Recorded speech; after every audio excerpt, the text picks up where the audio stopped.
আমার রং চা খাওয়ারও সময় নাই, দুধ চা খাওয়ার সময় নাই, মালাই খাওয়ার সময় নাই, কফিও খাওয়ার সময় নাই। শুরু থেকে ওয়াজ শুরু করছি, দলিলের বাইরে কি মালাই জানো না? জানো ভাই মালাই জানো না কিছু আসেনি? তাকে আজকে লাগতো না, সময় নাই আজকে।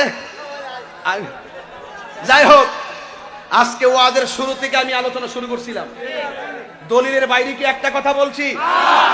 দলিলের বাইরে কথা বলছি। এরপরও যদি দোকান ফাটে তাহিরি বিরুদ্ধে কে কথা বলে, তাইলে মনে করবেন মুনাফিক নাম্বার 14। খেলার ভিতরে সবই আছে, কথা কোন ঠিক না বেড়ে? তাহলে আজকে থেকে ওয়াদা, যতদিন বাঁচবো নবীকে নিয়ে বাঁচতে চাই। তবে চারটা জায়গায় কেউ যদি আঘাত করে ঘরে বসে থাকবেন না। একটা হইলো, কেউ যদি কোরআনের বিরুদ্ধে কথা বলে ঘরে বসে থাকবেন না, রাজপথে নেমে যেতে হবে, ঠিক কিনা? কেউ যদি ইসলামের বিরুদ্ধে কথা বলে রাজপথে নেমে যেতে হবে। কেউ যদি আমাদের আল্লাহর রাসূলকে নিয়ে কথা বলে বিরুদ্ধে কথা বলে রাজপথে নেমে যেতে হবে। কেউ যদি আল্লাহর জাত এবং সিফাতের বিরুদ্ধে কথা বলে রাস্তায় নেমে যেতে হবে। রাসূল হেরা গুহায় ধ্যান করেছেন, এটাও ইসলাম। রাসূল 27টা যুদ্ধে তলোয়ার নিয়ে মাঠে নেমেছেন, সেটাও ইসলাম।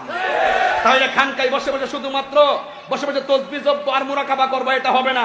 মাঝে মাঝে রাজপথে নামতে হবে, কথা বলেন ঠিক কিনা? একমত, একমত, একমত। চট্টগ্রামবাসী, চট্টগ্রামবাসী, চট্টগ্রাম, এই পাগলা, এই কাউন্সিলর আগো রাজপথের বীর, এ বাবা ঠিক আছে। এই পাগলারা, যদি কখনো যদি রাজপথে ডাক দেওয়া হয়, হিংসা বিদ্বেষ ভুলে পীর আরো 1 লক্ষ হতে পারে, অসুবিধা নাই। খানকা আরো 20 লক্ষ হতে পারে, অসুবিধা নাই। সংগঠন আরো 500 হতে পারে, অসুবিধা নাই। কিন্তু সংগঠনের মাধ্যমে দূরত্ব তৈরি করা যাবে না। সকলের সবান্ধবে ঐক্যবদ্ধ হয়ে কখনো কখনো খানকার তসবিহ বালিশের উপরে রেখে রাজপথে ঐক্যবদ্ধ হয়ে বাতিলদের বিরুদ্ধে নাম দাঁড়াতে হবে। এটাই হলো ফাইনাল কথা। আমি দাওয়াতে ইমানের একটি স্লোগান আছে, মাইনাস নয় মেনেস চাই, হিংসা মুক্ত সুন্নিয়ত চাই। আজকে বাংলাদেশে অনেক দল, আমার রং চা খাওয়ারও সময় নাই, দুধ চা খাওয়ার সময় নাই, মালাই খাওয়ার সময় নাই, কফিও খাওয়ার সময় নাই। শুরু থেকে ওয়াজ শুরু করছি, দলিলের বাইরে কি মালাই জানো না? জানো ভাই মালাই জানো না কিছু আসেনি? তাকে আজকে লাগতো না, সময় নাই আজকে। যাই হোক, আজকে ওয়াজের শুরু থেকে আমি আলোচনা শুরু করছিলাম, দলিলের বাইরে কি একটা কথা বলছি? দলিলের বাইরে কথা বলছি। এরপরও যদি দোকান ফাটে তাহিরি বিরুদ্ধে কে কথা বলে, তাইলে মনে করবেন মুনাফিক নাম্বার 14। খেলার ভিতরে সবই আছে, কথা কোন ঠিক না বেড়ে? তাহলে আজকে থেকে ওয়াদা, যতদিন বাঁচবো নবীকে নিয়ে বাঁচতে চাই। তবে চারটা জায়গায় কেউ যদি আঘাত করে ঘরে বসে থাকবেন না। একটা হইলো, কেউ যদি কোরআনের বিরুদ্ধে কথা বলে ঘরে বসে থাকবেন না, রাজপথে নেমে যেতে হবে, ঠিক কিনা? কেউ যদি ইসলামের বিরুদ্ধে কথা বলে রাজপথে নেমে যেতে হবে। কেউ যদি আমাদের আল্লাহর রাসূলকে নিয়ে কথা বলে বিরুদ্ধে কথা বলে রাজপথে নেমে যেতে হবে। কেউ যদি আল্লাহর জাত এবং সিফাতের বিরুদ্ধে কথা বলে রাস্তায় নেমে যেতে হবে। রাসূল হেরা গুহায় ধ্যান করেছেন, এটাও ইসলাম। রাসূল 27টা যুদ্ধে তলোয়ার নিয়ে মাঠে নেমেছেন, সেটাও ইসলাম।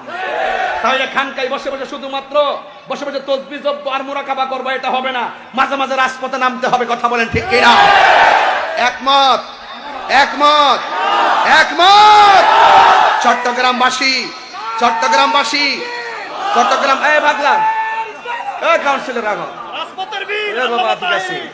এই পাগলারা, যদি কখনো যদি রাজপথে ডাক দেওয়া হয়, হিংসা বিদ্বেষ ভুলে পীর আরো 1 লক্ষ হতে পারে, অসুবিধা নাই।